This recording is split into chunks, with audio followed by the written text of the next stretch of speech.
três do Brasil votaram incondicionalmente com o governo, inclusive na aprovação da taxa da cidadania. Como é que a senhora vê isso? A senhora acredita que essa taxa foi um bom negócio? Olha só, a taxa foi uma coisa que todos os deputados trabalharam no sentido de que a gente precisava arrumar um fundo para os consulados, né? Nós propusemos e cada um trabalhou da sua forma, mas neste sentido eu acho que as ações não foram unidas, mas se uniram para o resultado, e é neste sentido que eu acho que muitas coisas a gente venceu juntos. E eu sou muito franca em dizer isso, né? Não quero dizer autoria minha, mas eu digo que foi compartilhado entre todos nós. A ideia era justamente buscarmos um fundo, porque a gente sabe que hoje a Itália tem dificuldade em manter os grandes escritórios diplomáticos, consulares no mundo todo, né? No Brasil nós somos vários escritórios e a gente tem um custo muito alto dos funcionários que vêm para cá, porque é um custo muito distante das famílias que estão na Itália. Então, a Itália, infelizmente, hoje não dispõe mais de tudo isso, principalmente depois da crise de spending review, etc. Então, a gente busca alternativas, né? E buscando alternativas, a proposta do governo foi esta, de inserir uma taxa para que grande parte deste recurso ficassem nos consulados. Faz 3 anos e ficou. Exato.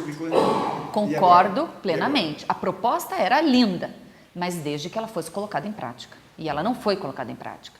Mas nós cobramos muito isso.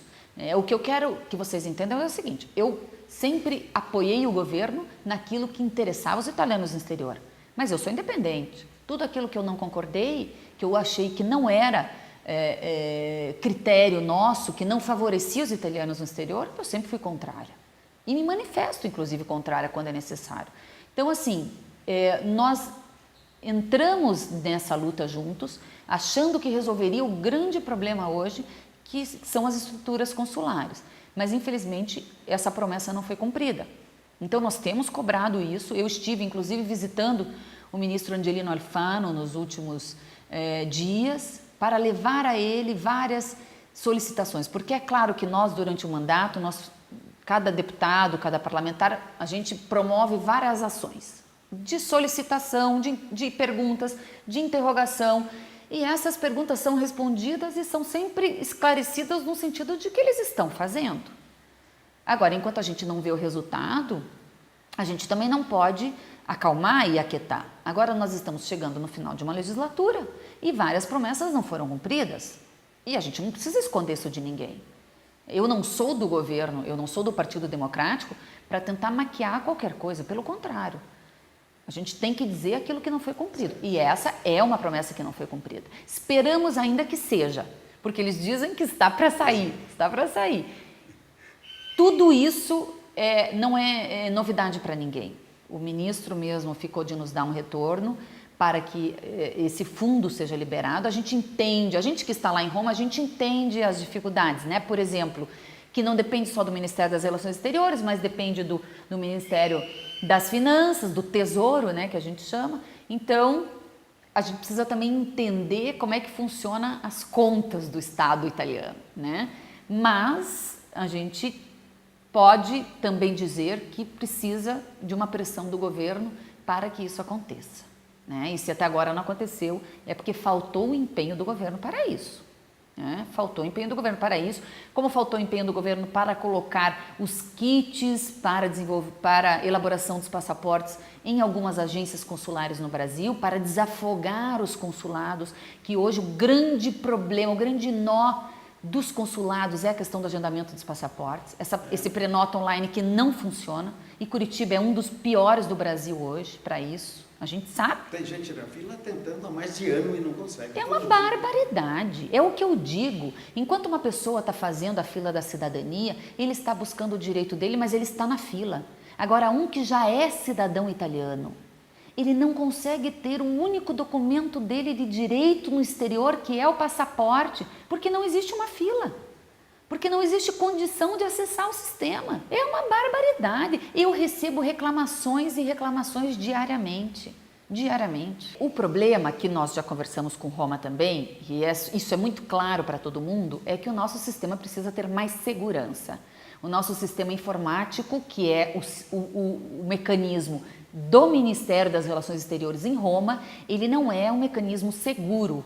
E as agências de despachantes, eles entram no site, eles derrubam o portal e eles preenchem as vagas. A questão é que eles preenchem as vagas e depois eles revendem essas vagas. E essas vagas, muitas vezes elas não são preenchidas. Muitas vezes a gente sabe que aqui no Consulado de Curitiba as pessoas não se apresentam. Por quê? Porque as agências completam e revendem e não conseguem revender e as agências não são preenchidas. Então eu já mandei um e-mail para o cônsul sugerindo que sejam abertas listas de espera para que essas vagas que não forem preenchidas tenham lá 2, 3 pessoas que estão aguardando e que sejam chamadas ou que estejam lá no momento que possam ser atendidas. E nós estamos, inclusive, promovendo uma denúncia junto ao Ministério Público aqui no Brasil. E hoje nós temos uma delegacia que ela é especializada em crimes informáticos para que detecte esses grandes problemas. Porque hoje os crimes são informáticos no Brasil. Não importa se o sistema italiano funciona mal, mas os crimes informáticos são cometidos no Brasil. Então nós estamos acionando uma rede de pessoas especializadas da delegacia e do Ministério Público que possam investigar qual é hoje o grande fator criminoso que gera todo esse problema. Repito a dizer, quando a gente tem um mecanismo que não funciona, é claro que tudo isso gera uma grande corrupção em torno, né? Mas a gente precisa descobrir e relatar e investigar e buscar qual é o problema que está acontecendo no Brasil. E é lógico, né? E ver quem são essas pessoas que estão cometendo crimes.